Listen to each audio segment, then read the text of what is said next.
Kirk is demanding a speedy trial in the case against her husband's accused killer, Tyler Robinson, after she claims his defense team is delaying proceedings. Forgive him. You murdered my husband.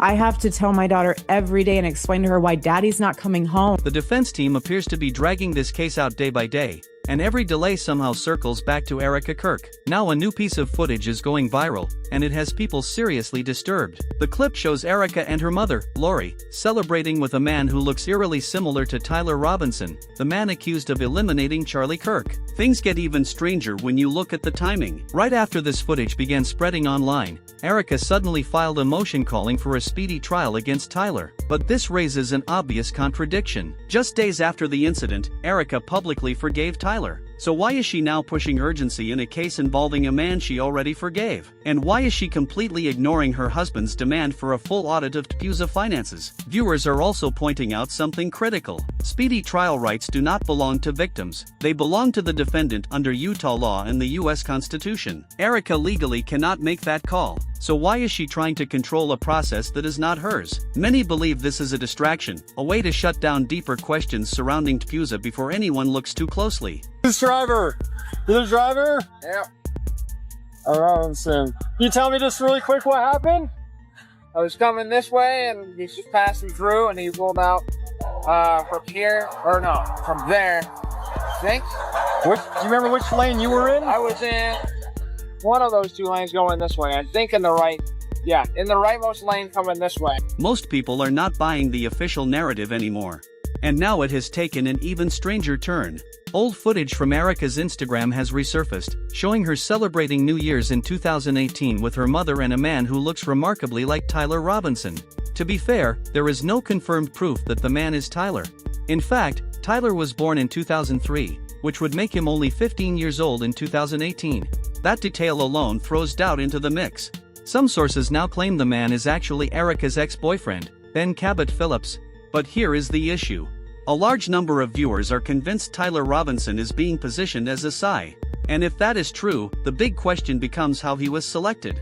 Did he have any prior connection to Erika's family or TPUSA? Because from what little is publicly known about Tyler, he does not fit the profile of someone capable of carrying out what he is accused of.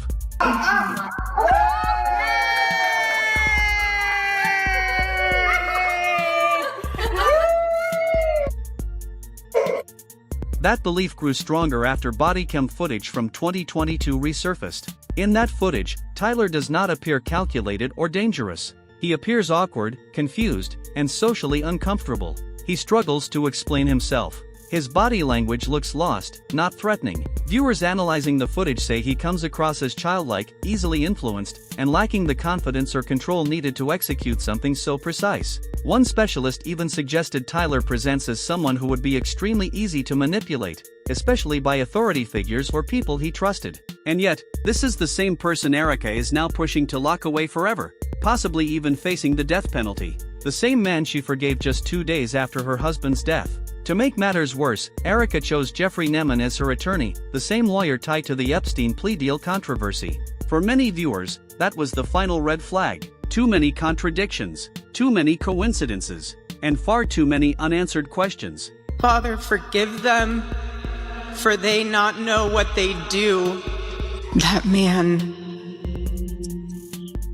that young man, I forgive him. The optics alone are disastrous, and people online noticed immediately. Viewers began asking a simple but explosive question. Why would someone claiming to fight for justice hire a lawyer famous for helping powerful figures avoid accountability? That choice did not feel random. It felt strategic. Some are asking if Erika knows there is more to this story than the public is being told. Others wonder if she needed a lawyer skilled at making uncomfortable facts quietly disappear. And here is another detail people cannot ignore. Jeffrey Nemman is not cheap.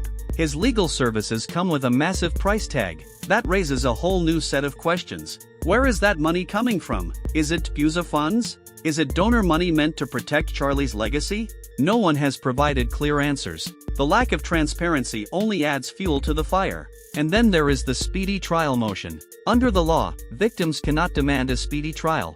That right belongs solely to the accused. Only Tyler Robinson can push for speed or delay. So what is Erika's motion really about?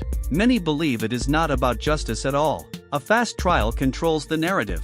Less time means fewer investigations, fewer witnesses, and fewer chances for inconvenient truths to surface. The devastating loss of Charlie Kirk, my incredible husband at UVU, Caleb has persisted with the same grit. It has been a long day. Trust me, you're not a grifter, honey. It's all good. In a rush trial, the defense barely has time to breathe, let alone prepare. They cannot fully investigate alternative theories. They cannot track down witnesses who might challenge the official story. They cannot hire specialists to properly analyze forensic evidence. It becomes a race against the clock where the prosecution holds all the advantages because they have already had months to prepare. Meanwhile, time is dangerous for anyone with something to hide. Slow cases create cracks. Leaks happen. Whistleblowers appear. Documents that were meant to stay buried have a habit of resurfacing when investigators are given enough time. The longer a case drags on, the harder it becomes to control the narrative. Journalists dig deeper. Independent researchers connect dots, and witnesses gain the courage to come forward. This is why time itself becomes a threat, especially when Erika's push for speed comes at the same moment she is ignoring Charlie's request for a full audit of TPUSA finances. While she avoids it, the internet does not. Independent analysts and online researchers are already digging, and what they are uncovering is raising even more red flags. My name is Joshua Peterson. I worked for Turning Point USA and Turning Point USA Faith, and I knew Charlie Kirk personally. I want to say on the record that there was a inner circle at Turning Point USA that was constantly working against Charlie and his interests and what he wanted to do, as well as there was a Jewish influence in Turning Point that he was not very fond of, that he wanted to get rid of. He tried doing this, he tried creating a Doge department, and he gets assassinated. Another thing that makes me believe this inner circle was constantly working against Charlie was because of the fact that he had a whole entire branch of Turning Point that he had no idea about, and that was the stock market branch. Now, the thing about this branch is it's been getting millions of dollars poured into it over the past 4 years now, and that's been seen through their latest tax returns. This stock market group that Turning Point has been throwing millions of dollars into the stock market for the past 4 years now, and Charlie Kirk had no knowledge of that whatsoever. Now, if you also look into it a little bit deeper, if you look at the staff on that branch specifically, it says zero. It says there's nobody employed in that branch, yet they're pouring $5 million into funds for employees. Make it make sense. That sounds like money laundering to me. It sounds like there's some pyramid scheme going on behind the scenes at Turning Point that Charlie did not know about originally, and I think that he was planning to expose that, and that's ultimately what got him. One ex-user, The Parable, conducted deep research into TPUSA's finances, and the numbers are alarming. According to his findings, TPUSA reportedly brought in around $8.5 million in revenue. Out of that, roughly $5.22 million went straight to salaries. Another $2.5 million was spent on conferences and events. That means TPUSA was largely paying itself to promote itself.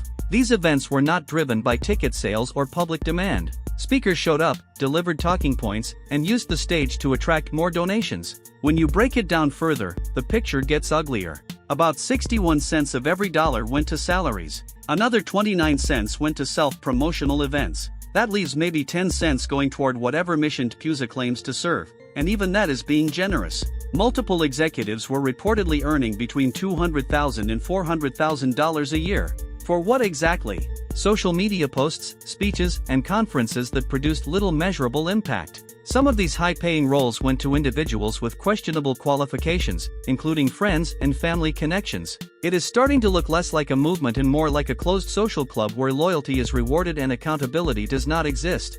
No, but Egyptian Do plates. you believe that Tyler Robinson murdered your husband? Yes, I do. Again, everyone always has to think there's more to the story. Well, sometimes there's. That so-called Freudian slip Erika made at AMFist is not looking like a slip anymore.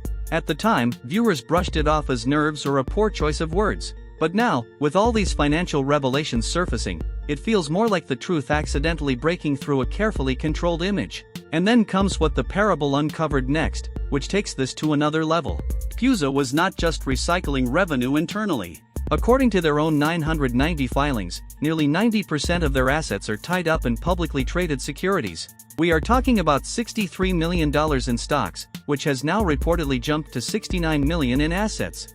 Think about that for a moment. A so-called grassroots political movement has almost all of its wealth parked in the stock market. Not in outreach, not in organizing, not in infrastructure to advance its mission. In stocks. That makes PUSA look less like a movement and more like a hedge fund with a political logo slapped on the front. So the obvious questions follow. Who controls those investments? Who decides where that money goes? And who benefits when those stocks perform well? An audit would answer all of that, which might explain why Erika is doing everything possible to avoid one. An alleged former PUSA employee backed this up, confirming the money structure and claiming Charlie himself had growing suspicions. According to the whistleblower, Charlie was kept out of major financial decisions while an inner circle operated behind the scenes. He was the face, the speaker, the fundraiser, while others controlled the money. 6 months before everything fell apart, Charlie reportedly started asking questions. Why were expenses inflated? Why was revenue not translating into real growth?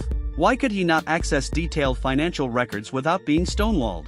Every time he pushed, he was redirected, reassured, or told to stay in his lane. Focus on speeches. Focus on optics. Leave the finances to us.